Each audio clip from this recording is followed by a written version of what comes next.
नमस्कार, मैं रचना शर्मा चढ़ती कला टाइम टीवी देख रहे सभी दर्शकों का स्वागत करती हूं। आप देख रहे हैं हिंदी समाचार। समाचारों की शुरुआत से पहले एक नजर आज की मुख्य सुर्खियों पर।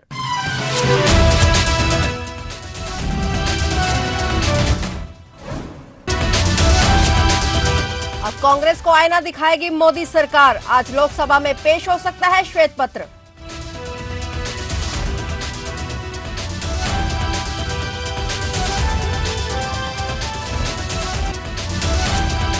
पटना में आज इनकम टैक्स की रेड, एक साथ कई लोकेशन पर हो रही छापेमारी।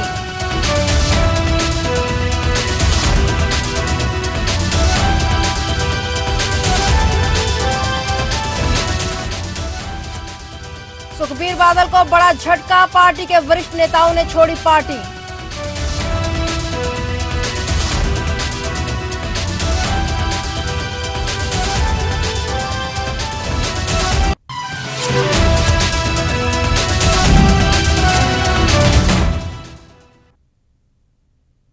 और अब समाचार विस्तार से। लोकसभा चुनाव से ठीक पहले मोदी सरकार ने कांग्रेस को कटघरे में खड़ा करने के लिए बड़ा दांव चल दिया है। आज यानी गुरुवार को लोकसभा में यूपीए सरकार के 10 साल के कार्यकाल पर एनडीए की मोदी सरकार व्हाइट पेपर यानी श्वेत पत्र पेश कर सकती है। खुद वित्त मंत्री निर्मला सीतारमण ने अंतरिम बजट में श्वेत पत्र का जिक्र किया था। हालांकि मोदी सरकार के श्वेत पत्र के जवाब में कांग्रेस भी मोदी सरकार के 10 सालों के कार्यकाल पर ब्लैक पेपर लाने की तैयारी में है। मोदी सरकार साल 2014 से पहले अर्थव्यवस्था के कुप्रबंधन को उजागर करने के लिए यह श्वेत पत्र लाने जा रही है। बताया जा रहा है कि कांग्रेस भी मोदी सरकार के 10 सालों के कार्यकाल पर ब्लैक पेपर पेश करेगी। माना जा रहा है कि कांग्रेस अध्यक्ष मल्लिकार्जुन खड़गे इस ब्लैक पेपर को जारी कर सकते हैं।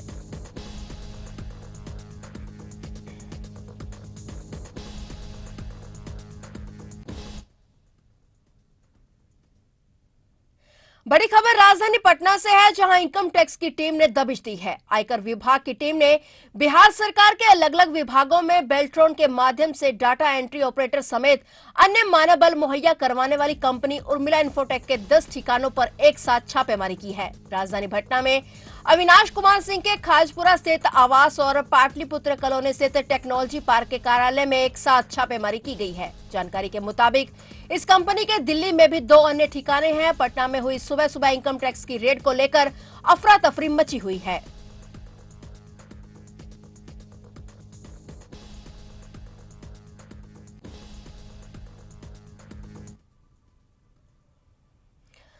फरीदाबाद प्रदेश में ईडी के बाद अब आयकर विभाग की टीम ने दस्तक दी है। दिल्ली से सटे हरियाणा के फरीदाबाद में आयकर विभाग की टीम 2 बड़े उद्योगपतियों के घर और उनके संस्थानों पर छापेमारी कर रही है। मिली जानकारी के अनुसार आयकर की टीम ने फरीदाबाद में ही कुल 15 स्थानों पर छापेमारी की है। हालांकि इस कार्रवाई में टीम के साथ क्या हाथ लगा है और उनकी जानकारी अभी तक नहीं दी गई। आयकर विभाग ने जिन उद्योगपतियों पर छापेमारी की है उनमें पीएल गुप्ता, जिनकी मेटल ट्रेडिंग कंपनी है, उनका नाम भी शामिल है। इनके अलावा ज्योति स्ट्रिप कंपनी के नरेश गर्ग उर्फ पिंटू पर छापेमारी हुई है। बताया जा रहा है कि फरीदाबाद के नेहरू ग्राउंड और सेक्टर 15 में सुबह 7 बजे आयकर विभाग की टीम पहुंची और पूरे दिन छापेमारी की कार्रवाई चलती रहेगी। अब इस मामले पर न ही टीम की तरफ से और न ही विभाग की तरफ से किसी प्रकार की जानकारी सामने आई है।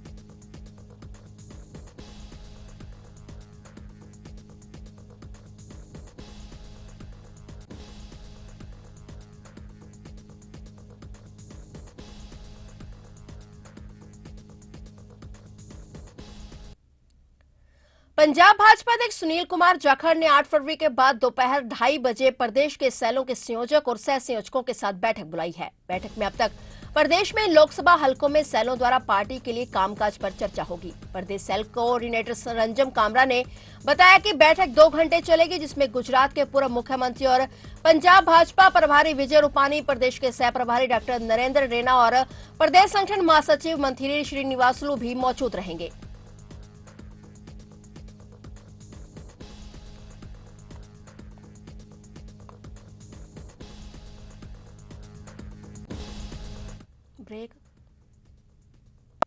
दिल्ली सिख गुरुद्वारा प्रबंधक कमेटी के कार्यकारिणी चुनाव के लिए शुरू हुई जोड़ तोड़ के बीच सुखबीर बादल की अगुवाई वाली पार्टी श्रोमणी अकाली दल फिर टूट गई। पार्टी के वरिष्ठ नेता एवं दिल्ली कमेटी के पूर्व महासचिव गुरमीत सिंह शंटी सहित 4 वर्तमान कमेटी सदस्यों गुरप्रीत सिंह खन्ना, परमजीत सिंह खुराना और इंद्रप्रीत सिंह कोछड़ ने पार्टी छोड़ दी है। सभी नेता दिल्ली कमेटी के सत्ताधारी दल श्रोमणी अकाली दल दिल्ली स्टेट में शामिल हो गए हैं।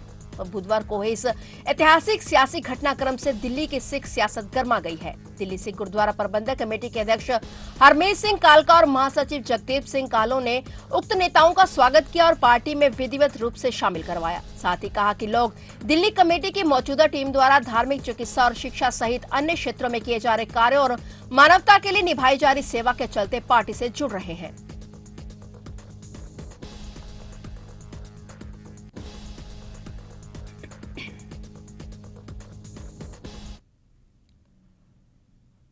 इंडिया गठबंधन में टूट का कारवां पश्चिम बंगाल, बिहार के रास्ते अब उत्तर प्रदेश में भी पहुंच रहा है। रालोद मुखिया जयंत चौधरी की बीजेपी से बढ़ती नजदीकियों से प्रदेश की सियासत में भूचाल ला दिया है। कहा जा रहा है कि 12 फरवरी को जयंत चौधरी समाजवादी पार्टी छोड़ और इंडियन गठबंधन से नाता तोड़ सकते हैं। दरअसल 12 फरवरी को चौधरी अजीत सिंह की जयंती है और इस दिन जयंत चौधरी बीजेपी के साथ गठबंधन का ऐलान कर सकते हैं। वैसे तो समाजवादी पार्टी की तरफ से आश्वस्त किया जा रहा है कि जयंत चौधरी कहीं भी नहीं जा रहे हैं और वे ईडी गठबंधन के साथ रहकर किसानों की लड़ाई को आगे बढ़ाएंगे। और सपा मुखिया अखिलेश यादव ने यह भी कहा कि रालोद अध्यक्ष जयंत चौधरी बहुत सुलझे हुए इंसान है, लेकिन इसके बाद से वेस्ट यूपी में सियासी हलचल फिर से तेज हो गई है।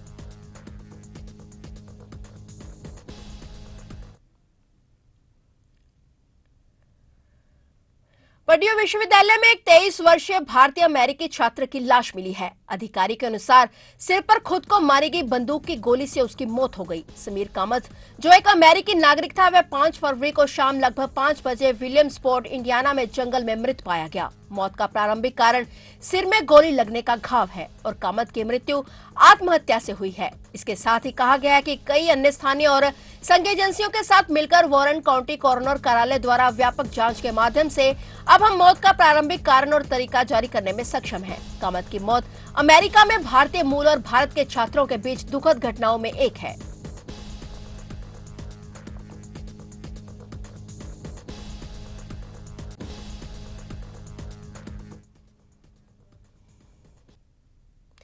सूरजकुंड मेले में एक बड़ा हादसा होते होते बच गया। मेले में फूड कोर्ट के पास बनाई गई हुई दीवार अचानक भरभरा कर गिर गई। दीवार गिरने की सूचना मिलते ही मौके पर पहुंचे मेले प्रशासन ने दीवार के मलबे को जल्दी से हटवाया। स्टॉल 1278 के नेमीचंद शाके ने बताया कि अपने स्टॉल पर 5 लाख का सामान लेकर आए हुए थे और पीछे की दीवार गिर जाने से करीब 4 लाख रुपए तक के सामान का नुकसान हो गया। सूरजकुंड मेले में हैंडीक्राफ्ट पेंटिंग लेकर आए हुए थे। उन्होंने कहा कि साथ में दूसरी स्टॉल भी थी। कुछ मलबा उस स्टॉल पर भी गिरा, लेकिन उनका ज्यादा नुकसान नहीं हुआ है। मेले प्रशासन से उम्मीद है कि नुकसान की भरपाई की जाएगी।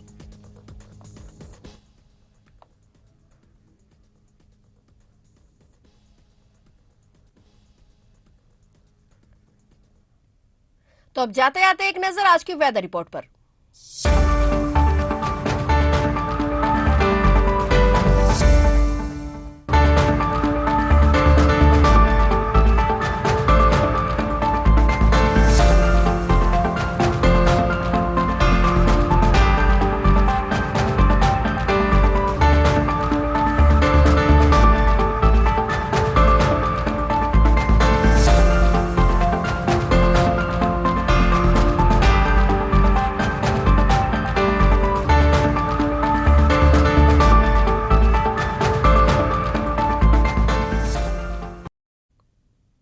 फिलहाल हिंदी समाचारों में इतना ही और नए समाचारों के साथ फिर से हाजिर होंगे। तब तक के लिए देखते रहिए चढ़ती कला टाइम टीवी।